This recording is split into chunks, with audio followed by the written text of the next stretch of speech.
G'day guys, and welcome back to the channel.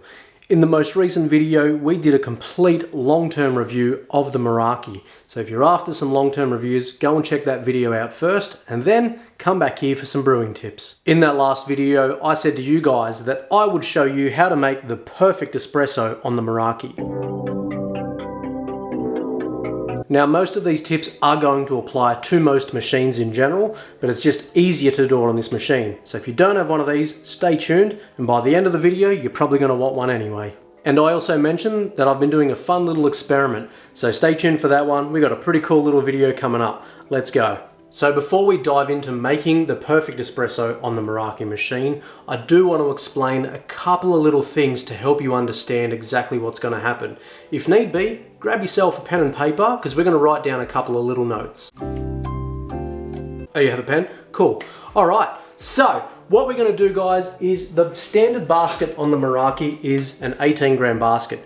You can fit up to about 20, but for argument's sake, let's just roll with 18 grams of coffee to start with. So write down 18 grams. So the goal is to now turn this into a double espresso. What that means is we're going to do a 2-to-1 ratio of coffee. So for every 1 gram of coffee we put in, we're going to extract 2 grams of espresso, which means 18 times 2 is 36. So now we have our coffee ratio. 18 grams in, 36 grams out. Now the only other thing we need to worry about just now is how long that's going to take. So we're going to aim for 18 grams in, 36 grams out in 30 seconds.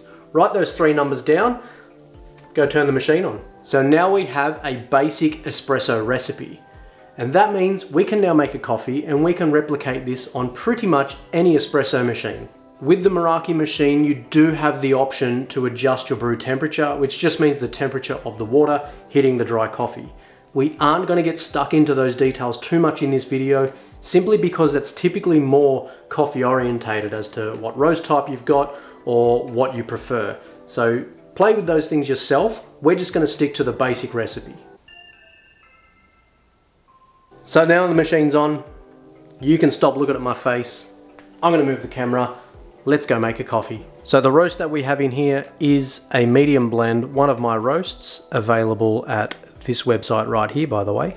So first thing first, the machine is up to temperature, ready to go. Go into the grinder. We're going to change this to 18 grams, as that's the basket we have installed. Click OK. So if you're unaware, this little patch here is the scale for the grinder. Pop your dosing cup on, making sure it hasn't gone too far, as it is possible for that to touch that back wall, which is going to throw the scale out. So dosing cup in the center, now we're ready to grind our coffee. Simply hit the button that says grind. So there we've got 18.1 grams. Is that worth worrying about the 0.1? Absolutely not. Pop your portafilter on top of the dosing cup, flip it over.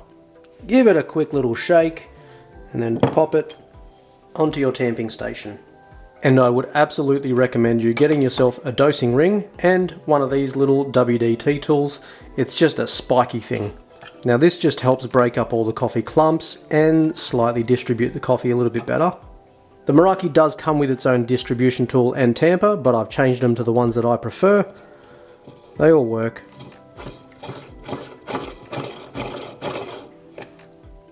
So that helps level the coffee out.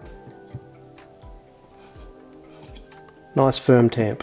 Our coffee is now ready for extraction. Let's go. Let's go into the brew settings. I'm just going to leave it at 90 degrees Celsius. Like I said, this is very personal option there. Let's change this to 36 grams, being our 2-to-1 ratio. So now we're ready to brew coffee. So now we can pop our portafilter in. Nice and firm. Pop our cup underneath. Make sure you do this before you start pushing the brew button. Just ask my wife. Hit play.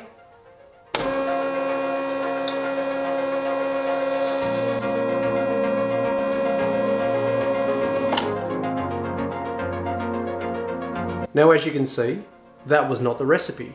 That extraction was only 20 seconds. I'm going to let you in on a little secret.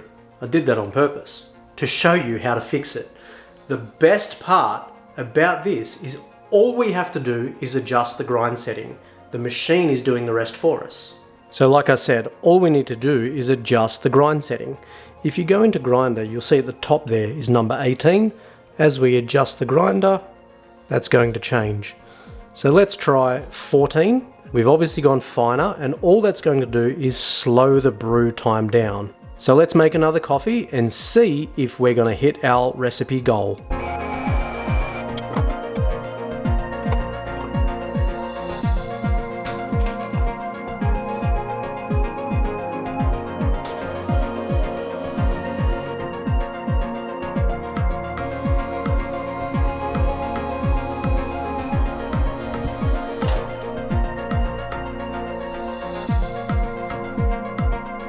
I have another confession to make.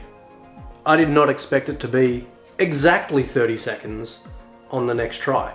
I was actually hoping it would go slightly over, and then I would have to show you to go a little bit coarser. But you understand what needs to be done here. Before you disappear and go make yourself coffee, I want you to notice a couple of things. I only changed one variable. All I did was change the grind setting. I didn't change the grams, I didn't change temperatures, I didn't change anything. If you make any changes to your coffee, one thing at a time, that way it's measurable, you have a control, you know what's affecting the coffee to go longer, shorter, taste different. So, one variable at a time. In the Meraki Facebook group, there are a lot of people asking the same question, and this rule applies to every machine, every coffee, everywhere in the world. People asking, what grind setting should I have my grinder on for this coffee and that coffee? The answer changes. There is no standard setting for a coffee. Depending on where you are in the world, depending the water you're using, depending the temperature you're trying to brew, you can't simply have a setting for each coffee everywhere in the world. All you need to do is the process we just did and then chase flavor. If you want to try it a little bit different, run it at 32 seconds, run it at 28 seconds, play with the recipe however you like, and if it tastes good to you, then that's the right way. Now it's time to get a little bit coffee nerd.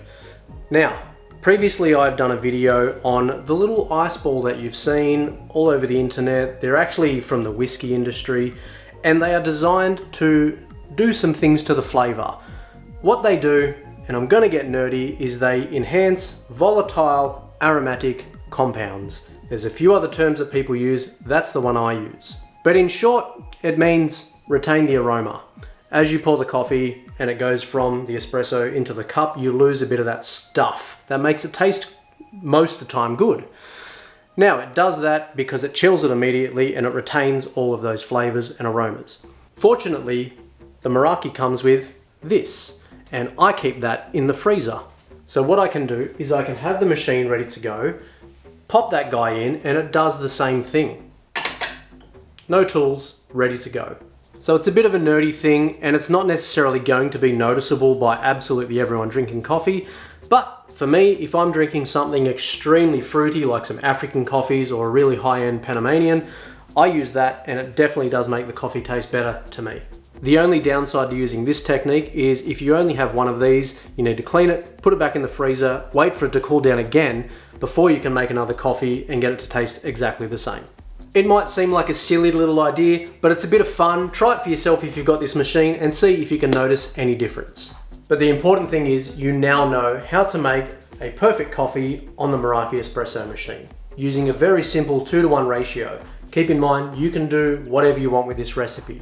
If you want to turn it into a ristretto, 18 grams in, 18 grams out, 1-to-1 ratio. But the 18 gram in, 36 gram out is just a really good starting point to help you understand how to get the best out of this machine. The way I see it is this gives you all of the ease of use of a Breville, but gives you the quality espresso of something like, dare I say, sensitive content. Trigger warning. a La Marzocco. Clearly I'm a fan of the Meraki machine. I'm an affiliate of Meraki. And I'm not just trying to sell these machines to make money, I'm trying to sell them because they're a good machine, they make better coffee, and they do it a lot easier than others. That affiliate link is in the description below, and yes, that does contribute to the channel, and anyone in Australia that buys the machine through that link, I send them a kilo of coffee for free. So click the link, buy the machine, and now you know how to make perfect espresso. If you do have any questions about anything else and you do want to take it to the next level, pop your questions below. I respond to every question that deserves an answer, and I'll get back to you with the best answer I can come up with. But that's going to do it for now, guys. Thank you so much for watching. Please consider clicking the subscribe button, and we'll see you on the next one.